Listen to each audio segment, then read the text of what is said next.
too much GH.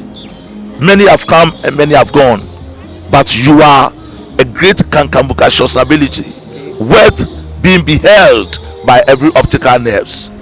That saith the papacy. Keep watching Too Much GH, and you get the best of entertainment, the best of everything you want. My name is Ohima One. Keep watching Too Much GH. It's the best. Keep watching Too Much GH.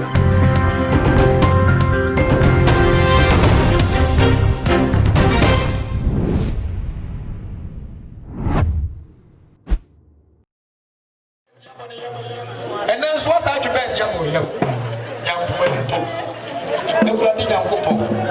Asembia di Bonio, Asembia di Bonnet, and Ranchani Mamba, one in Panafu, and the enemy did more peace of them.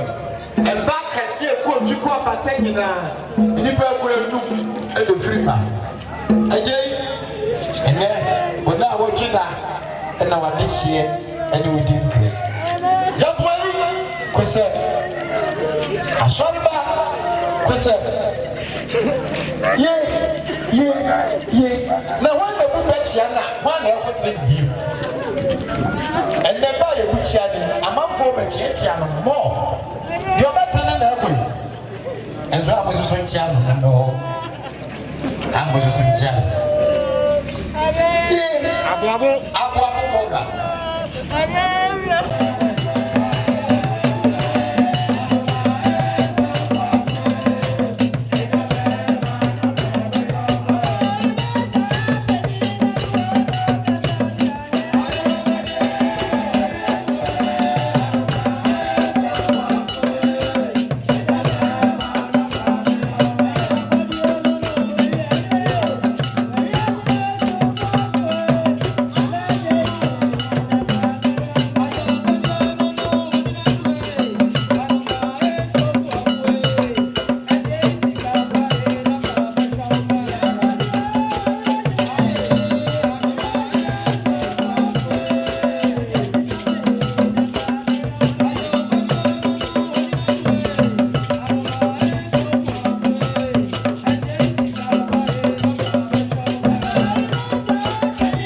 too much GH.